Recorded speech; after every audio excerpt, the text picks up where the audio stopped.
교통사고 시 가장 많이 수상하게 되는 신체 부위가 어디일까요?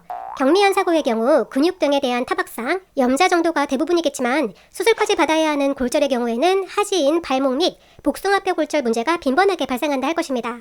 그래서 오늘은 교통사고 복사뼈 골절 시 대처 방법에 대해 알아보려 합니다. 구독, 좋아요, 알람 설정 부탁드릴게요. 발목에서 복숭아뼈란 발목 부근에 안팎으로 둥글게 나온 뼈를 뜻합니다. 발목의 관절 부위를 위에서 내려다보며 만져보면 바깥쪽과 안쪽에 볼록하게 튀어나와 도드라진 모습을 느낄 수 있는데 바깥을 외측 복숭아뼈, 안쪽은 내측 복숭아뼈라 쉽게 얘기들 합니다. 전문적으로는 발목의 외과의 내과라 부르며 외과는 종아리뼈인 비골, 내과는 정강이뼈 경골에 해당하겠습니다.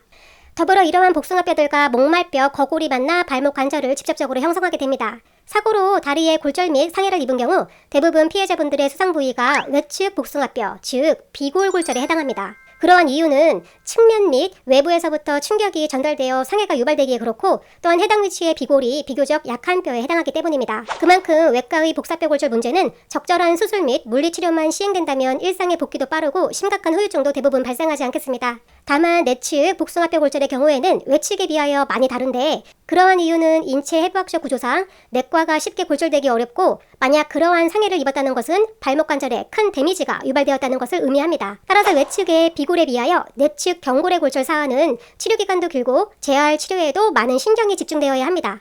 물론 근래에 의학기술이 많이 발달되어 알맞은 치료가 적절하게 적용된다면 내과 골절도 큰 후유장애나 후유증 등이 잔존하지 않을 수도 있습니다. 이러한 사안들에서 교통사고 복숭아뼈 골절 보상 문제를 대입해보고 판단해보자면 첫째, 너무 성급한 합의는 금물이며 적절한 치료 후 보상받을 내용들을 꼼꼼히 살펴보심이 좋고 상해 정도에 따라서 차이는 있겠지만 보통의 발목 골절 피해자분들은 사고 시점부터 4개월에서 8개월 사이에 만회들 문의하시곤 합니다. 둘째, 보험회사 대인보상 담당자가 복사뼈 골절 보험 및 합의 처리를 위해서 제출해달라고 하는 검사 영상 CD 등은 천천히 전달해도 무방합니다. 정당하게 복숭아뼈 골절 보상 사안을 처리하기 위해서는 피해자분 본인이 자신의 손해를 입증하셔야 합니다.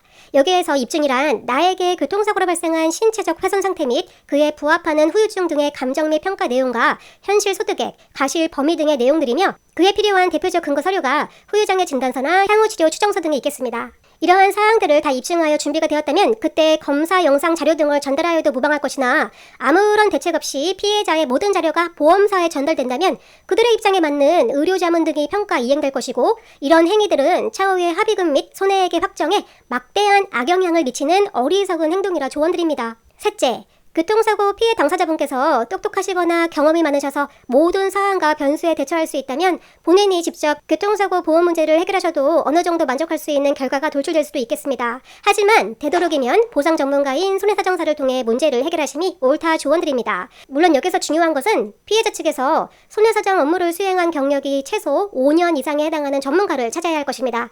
그러한 이유인즉 교통사고에 대한 보상 처리 문제는 자본주의 사회의 대기업을 상대하여 하기에 피해자분들께서 예상하지 못한 변수 등에 대처하기가 매우 어렵기 때문입니다. 그 변수들은 손해액의 확정과 지급 보험금에 막대한 영향을 미치는 것들이 많기에 그러한 사항들을 잘 알고 대처할 수 있어야 할 것이며 이에 부합하는 것이 경력이 출중한 차별화된 피해자 측 손해사정사라 할 것입니다. 오늘은 교통사고로 자주 발생하는 발목 골절, 그중 복사뼈 골절 합의금 보상 처리 과정 중 피해자분들께서 꼭 알아야 할 내용들을 정리해보았습니다.